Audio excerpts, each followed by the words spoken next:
Fantastic.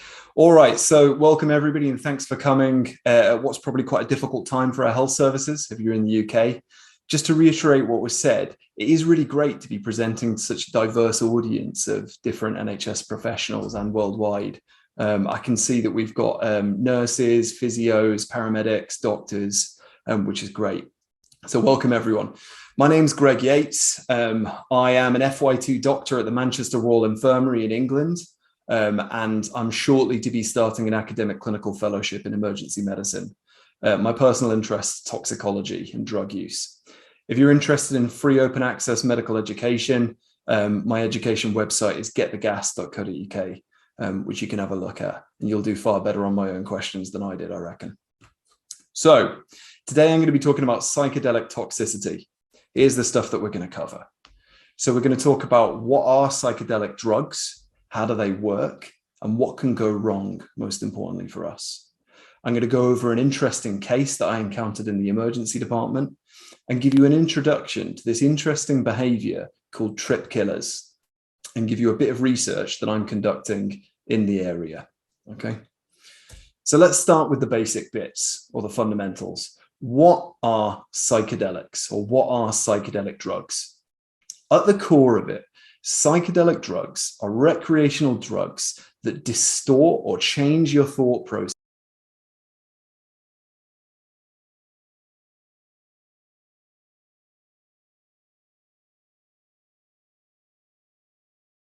These are the two problems, not mutually exclusive, that psychedelic toxicity can cause. So on the left here, we've got acute behavioral disturbance. Some of you will be more familiar with terms like excited delirium, agitated delirium. Certainly where I work, these terms are a little bit archaic now. It's the kind of patient who's taking psychedelic drugs and they lose full contact with reality.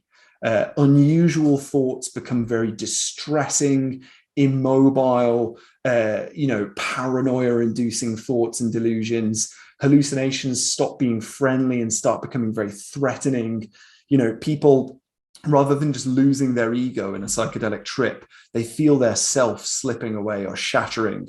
And as you can imagine, that can cause a state of distress and agitation that puts individuals at risk to themselves, or more rarely, particularly with that kind of, really paranoid presentation, at risk to other people.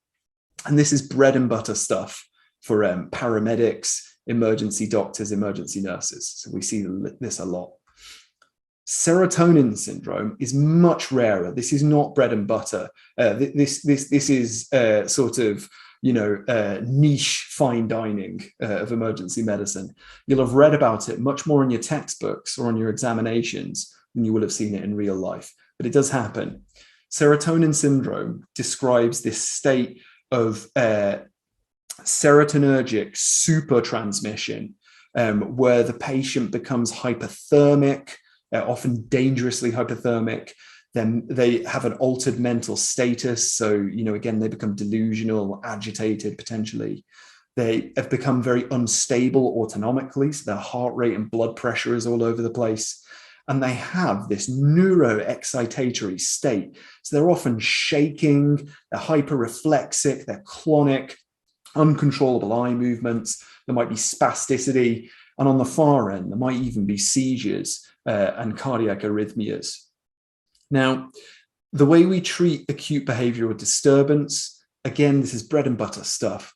It's going to be verbal de-escalation of these patients as best you can. And if that doesn't work, these patients might need rapid tranquilization. And the mainstay of treatment, like with any other acute behavioral disturbance, is going to be things like benzodiazepines. It's going to be atypical antipsychotics. And importantly, atypical antipsychotics are 5-HT2A antagonists, which means that they block 5-HT2A receptors. This isn't their primary mechanism, but it's a really important sort of side mechanism of these drugs. And if we think back to our pharmacology, well, this is the receptor of interest. So if the drug's trying to bind to it, but your olanzapine or whatever it is blocking that, well, then you're going to reduce that psychedelic neurotransmission. Equally, if the patient has serotonin syndrome, The treatment is more complex. The 2 times that I've seen it in real life, the absolute core of the treatment was reducing that body temperature. So reducing the likelihood of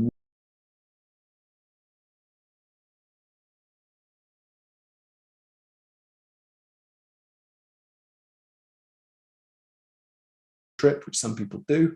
And they talked about the addictive potential of benzodiazepines, which, psychedelic drugs, you can become reliant on the experiences that they give you, but they're not really biochemically addictive. Whereas obviously, as we know about benzodiazepines, they're really, really addictive. And there is a case to be made for quetiapine being relatively addictive as well. So that's what the users were talking about. But it was only 8%. That's not very much at all. 92% of the time, they didn't mention any potential side effects to people they were recommending drugs to. If you look at the doses, most of the time they didn't recommend a dose, which is dangerous in itself because people might improvise with the dose. But when they did, there were some absolutely not so bananas doses being recommended. Like if you look at this diazepam, 20 milligrams. I mean, someone who's benzo naive who took 20 milligrams of diazepam, there's risk of all these things like sedation, respiratory depression there. That's a really hefty dose. And again, for our mental health colleagues, you'll probably recognize that a starting dose of 600 milligrams quetiapine is pretty hefty for somebody who's naive to these drugs. And almost no users distinguished between a modified release and immediate release quetiapine, which risks a 6-fold overdose of this drug. So that was really serious as well. The traz didn't seem like particularly a crazy overdose, but it's probably not what you'd start somebody on at 150. And the alprazolam, when you get to the 4 milligram range, that's probably twice as much as you would comfortably start somebody on. And bear in mind that alprazolam bang for buck is very potent compared to something like diazepam. So yeah, some very unusual doses being recommended by users. So if you're sat there thinking, why does any of this matter to me? So, okay, you've made the case that this is an interesting behavior, and you've elucidated the kind of drugs these patients are using, and they're not really giving each other safety warnings, dodgy doses, etc. Why do I, as a health professional, care? Right. Well, I think there's 3 reasons we should care. And this is unashamedly focused on the pre-hospital and emergency medicine crowd. But of course, in psychiatric and acute medical settings, this is relevant too.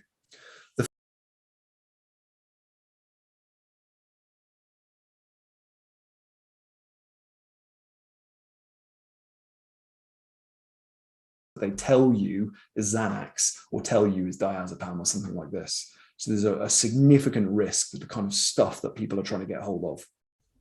Finally, there's what I call the false confidence effect or the false swagger effect. Now, classically, users of psychedelic drugs are often a really health conscious group. So they'll get a trip sitter, which is someone who sits with you while you're having your psychedelic trip. They'll make adequate preparation. They'll try and get themselves in the right headspace to control set and setting beforehand. But if you think that you've got the antidote in your back pocket, you might forgo all those safety measures because in your mind, you can turn it off whenever you like. And this false confidence might lead patients to present worse by the time they get to the emergency department and further into their psychedelic toxicity because they thought they were in control, which they might not have been. So these are the 3 risks that these patients put themselves at when they use trip killers, and they're very relevant to us at the front door of the hospital. So the bottom line, take-home message is ask your patient about trip killers, okay? If you suspect that they're coming in on psychedelic toxicity after using things at a festival, a rave, at home, whatever, just ask them, have you taken anything to stop your trip? Did you take anything? If you did, what was it? Where did you get it? How much did you take? Where did you find out where to take this? And by doing so, you can learn a bit more about your patient's polydrug overdose, which will help you treat them. And also, you'll prevent giving them too much, again, of what they might have already taken.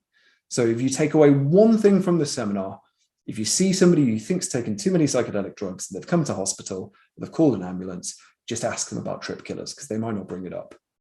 Secondly, this is a bit less relevant for frontline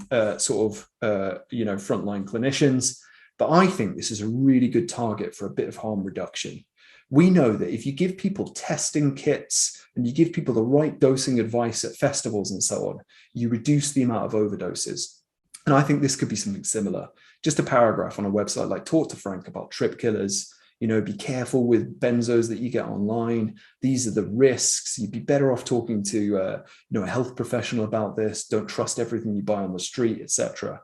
Then people could get sensible advice rather than having to go to Reddit, where, in my opinion, at least, they're getting a proper mixed bag of advice, a lot of it quite bad. So hopefully, when I publish this paper, I'll hopefully be able to contribute to some of these harm reduction and drug advice websites. At least, again, a paragraph so patients know what they're doing before they take these drugs. So that's about it. Thank you very much for your attention. Again, at a very difficult time for health services. It's been great having a crowd of you. I'd be delighted to take any of your questions, but if you do want to get hold of me after the seminar, this is my email address. And if you're interested in open access medical education, there's lots of free MCQs and so on for medical students and doctors on this website.